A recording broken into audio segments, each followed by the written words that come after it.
Good afternoon. Welcome to Reflections. My name is Patrick Tomlinson. I'm your host.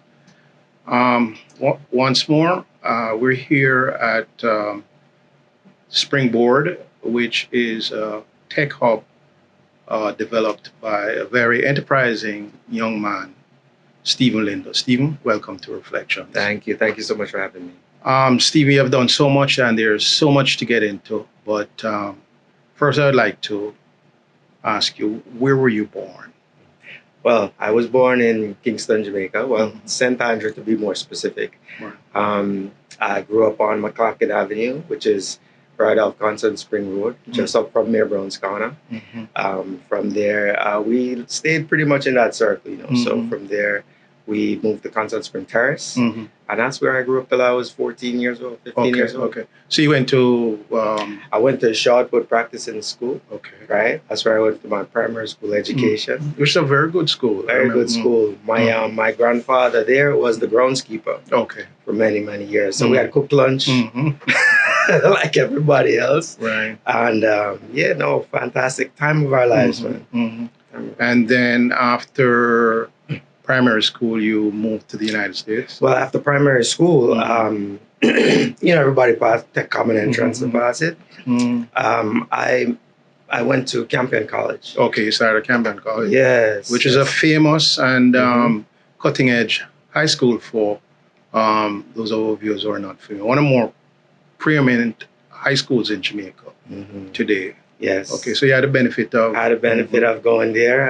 Fantastic teachers. Right. Do you remember any of them? Oh, yeah. Math teachers there were awesome. And also English. One of my math professors was actually one of the priests that were there. Okay. Before. So, fantastic teachers. Right.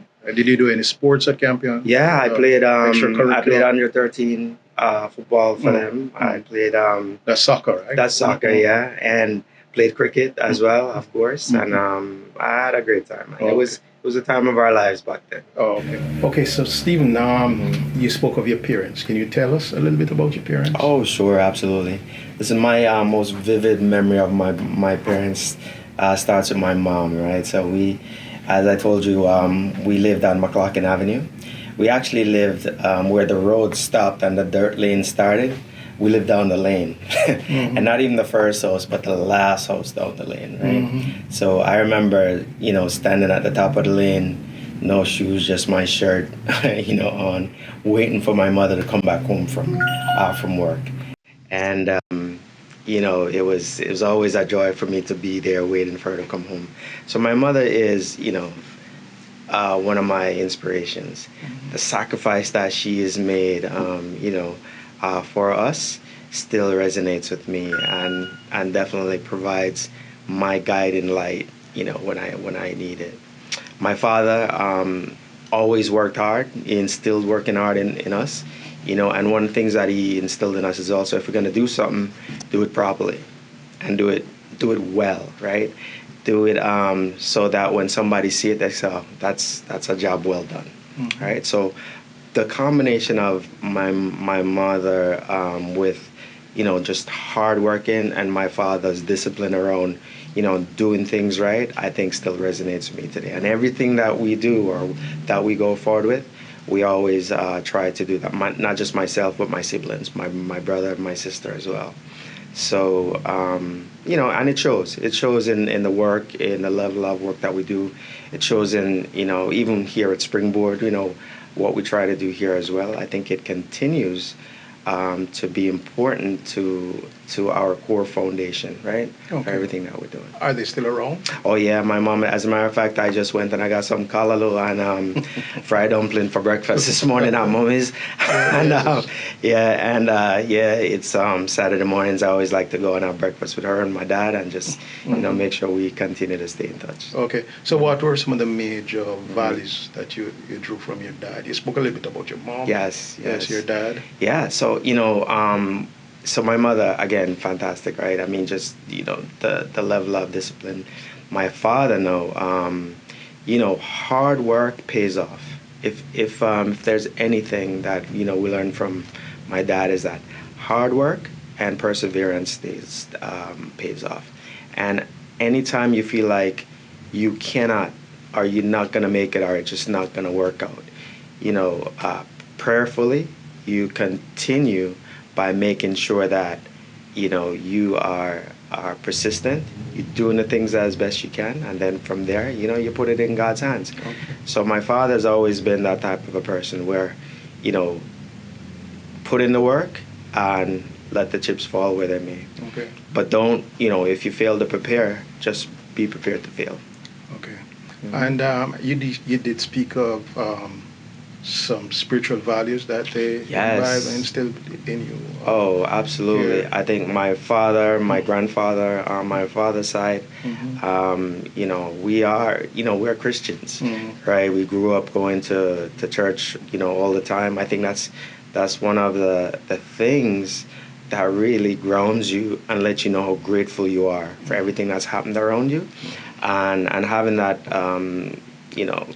foundation is always gonna serve you through in the good times and in the bad times. Okay. So yeah, we go to church every Sunday, and as I mentioned before, my church is right here in Hempstead. Okay. And I'm involved in the church as well in many capacities. So you're involved in scouting too, right? I'm involved in scouting. In what way? So I started a Boy Scout troop here in 2003 in Hempstead. And the boys have actually, done a fantastic job. We have over 20 Eagle Scouts from our troop from a short time that we started. That's amazing. We're not just, the most successful Black and Hispanic troop in Hempstead.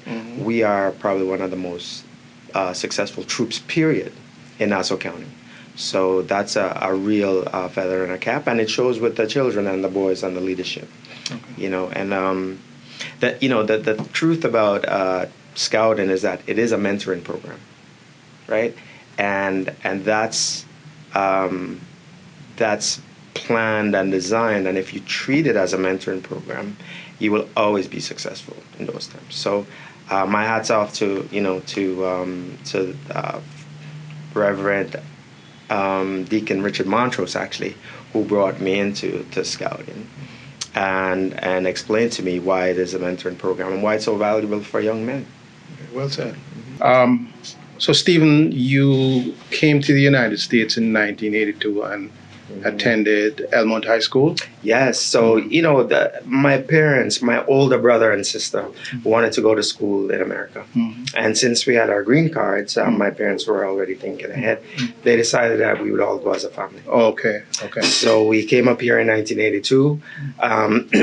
At the time, I started out at Elmont High School for the first couple of months, and then we bought a home in Uniondale. Okay. So then we moved to Uniondale, and I started going to Uniondale High School. Okay, and you graduated from Uniondale High School? Graduated from Uniondale High School in 1985, and right from there, I started going to school in Hofstra University, which is just up the road from Uniondale. Oh, okay.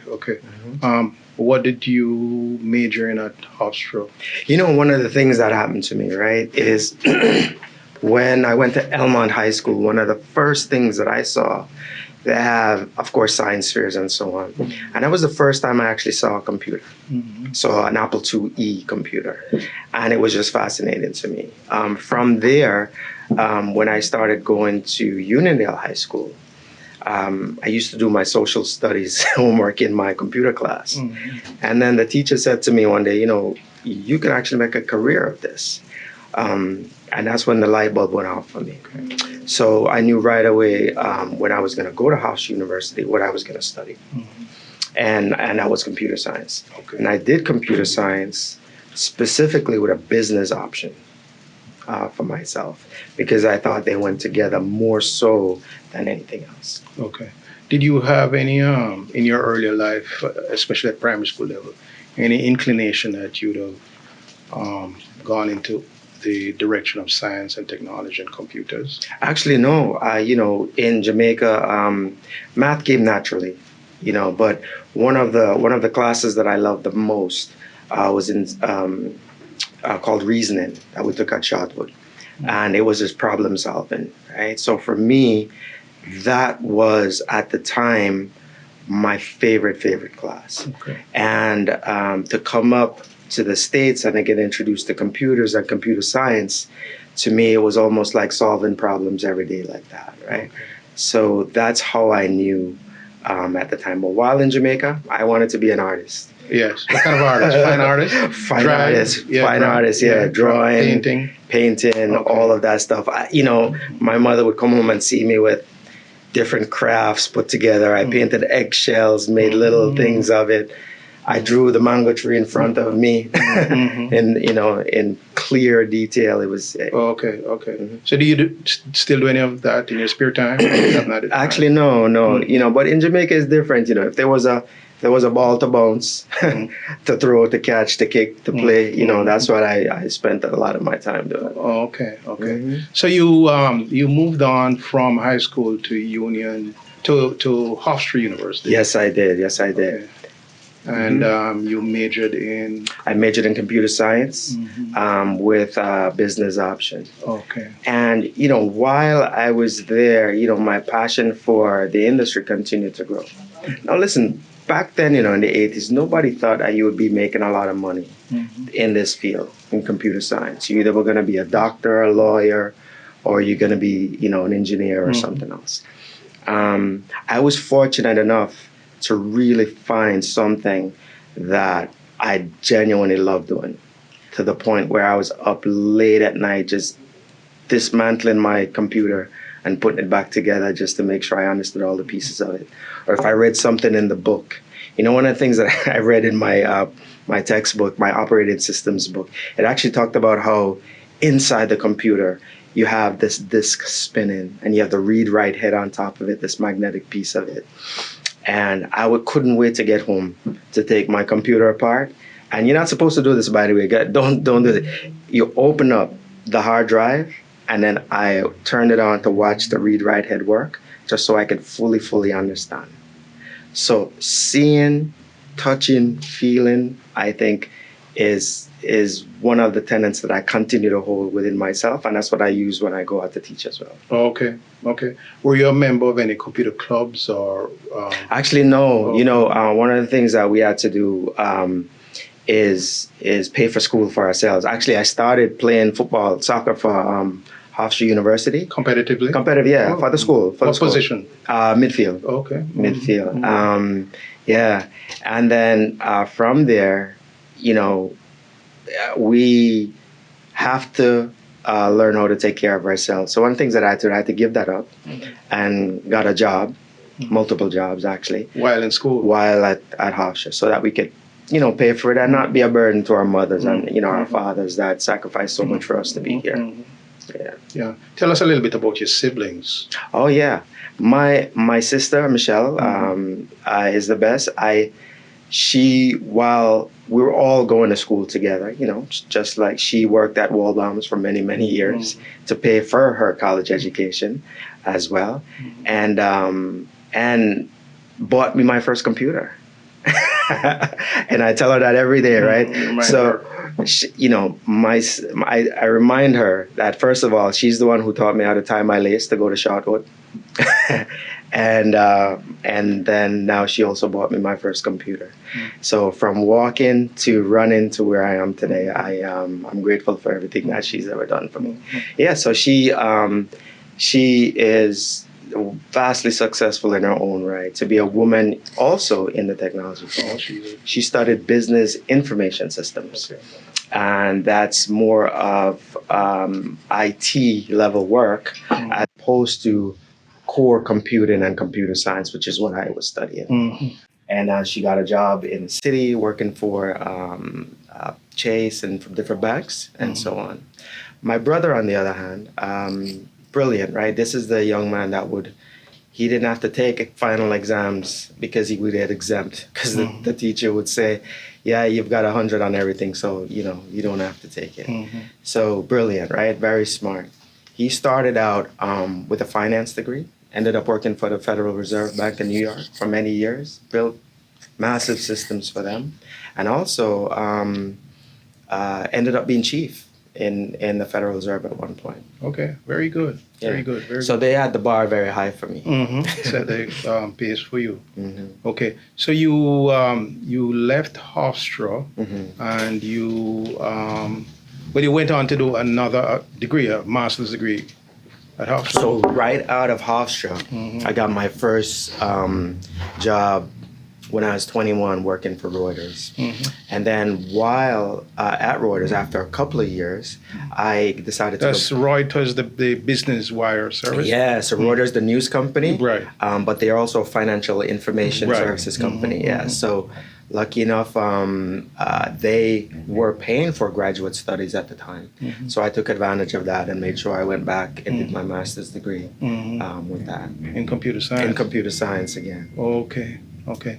And then you later went on to do your PhD in IT? Yes, so then I went and did my doctorate at Pace University, Seidenberg School of Computer Science. Now, I waited several years before I went back to do that. I only went back in 2013 to do my doctorate. And that's because I could see the convergence of information technology and the algorithms and machine learning and AI as we were going into this new era of computing. Okay. So that was exciting for me to see, and I thought that this was something that I've wanted for a long time, and I definitely wanted to get there. Okay. And you're married to Janice, and you have two. Yes. I married my high school sweetheart in Unidale High School. We have 3 beautiful children. I have twin girls, Brianna and Brittany, 26, and my son Brandon, who's 24. Right.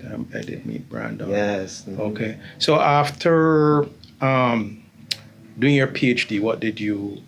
So my main thing with my doctorate program is to really have that deep level of understanding in computer science. I mean, I've been doing this for 31 years, but understanding it at the core and also being able to teach, computer science requires that you have a doctorate degree in many senses. Okay. And by doing that, I was accomplishing 2 of my goals. One, I always want to distinguish myself in my field, my industry that I am. And doing that is the first thing. Okay. Second thing is to make sure that you also raise the bar for everybody else around you. Your children, your family, your friends. Know that learning continues to happen.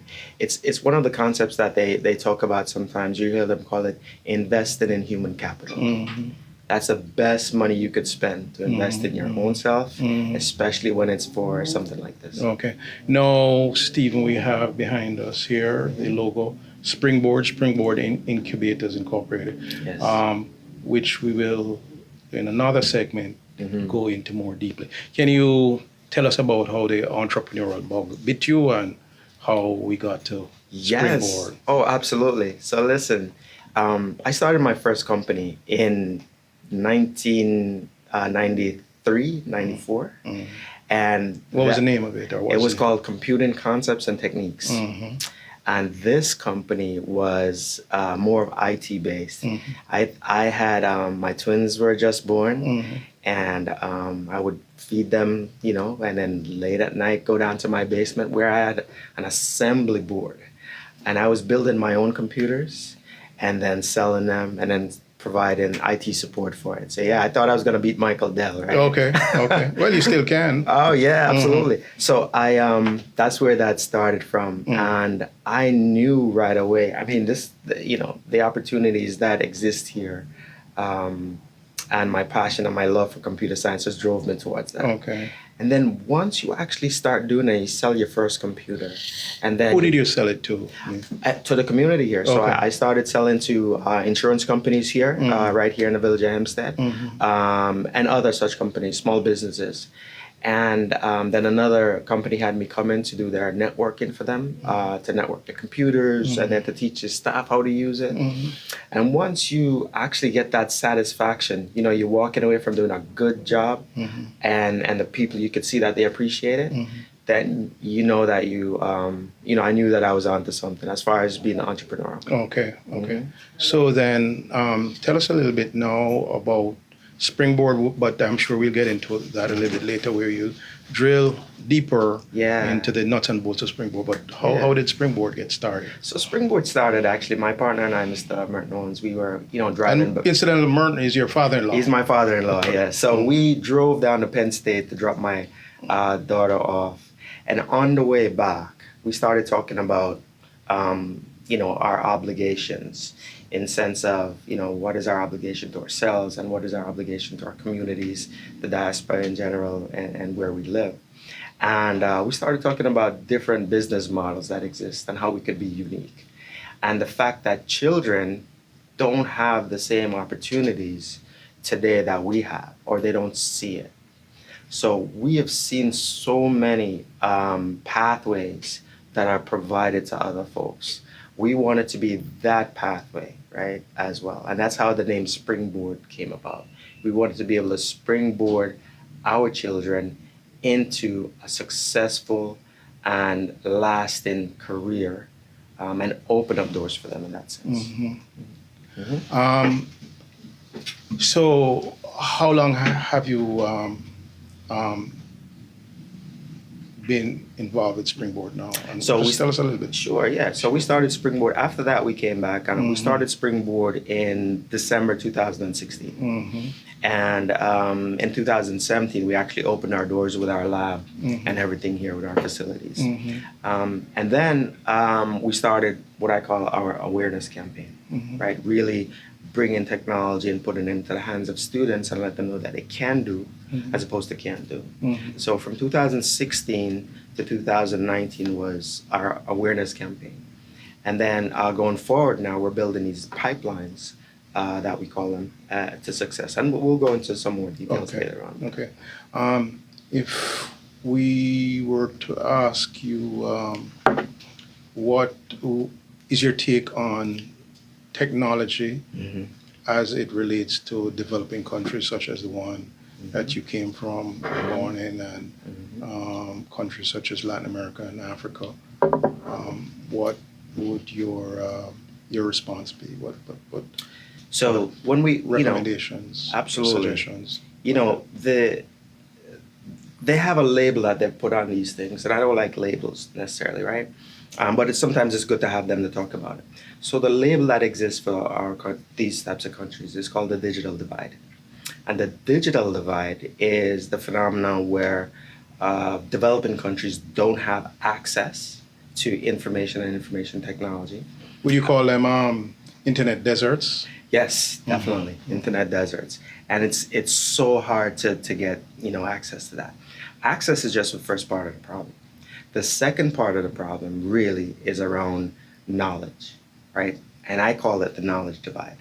So you have the digital divide, you have those deserts, and then once access is provided, we still end up being consumers, right? So we're just consuming that technology and we're still paying, right?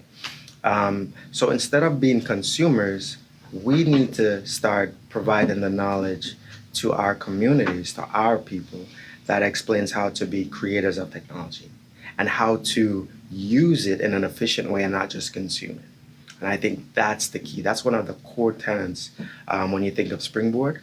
When people think of Springboard, I really want them to think of three main words, right?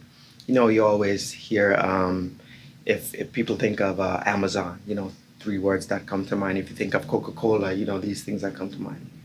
Well, when you think of Springboard, I want you to think of technology, education, and opportunity, and the fact that we're delivering all three of those things together. Okay. Now you're situated in your, I'd call it your backyard, Hempstead, Long Island. What has been, just in a nutshell for years, your impact or your links with Hempstead itself? Yeah, with Hempstead, I got married here at the church. 29 years ago. My friends and I, we walked these streets, 16, 17, 18, go play ball at Kennedy Park, go play ball at Lawrence Road, all over the place, right? So we were everywhere. So we see the community, we see where it's going, we see the changes that take place.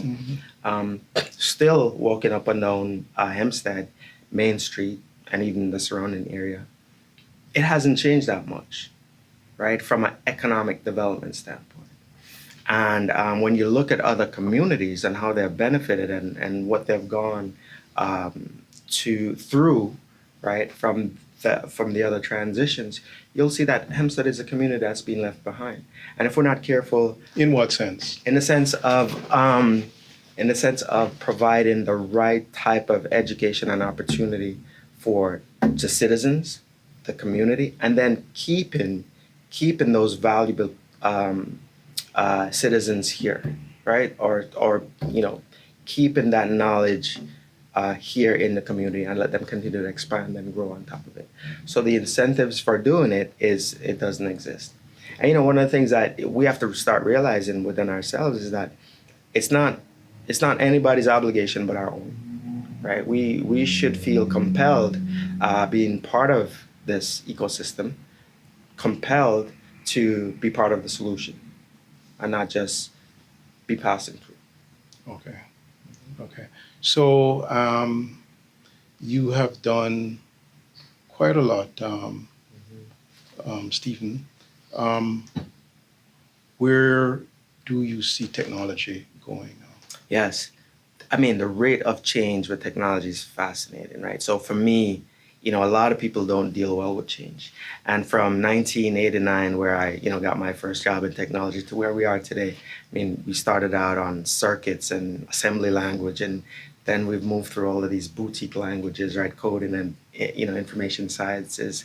We've seen births in so many different ways, right? You talk about data science and data mining, machine learning, now readily available, right, for people to expand on it. A lot of these machine learning algorithms coming out today are actually quite new, right?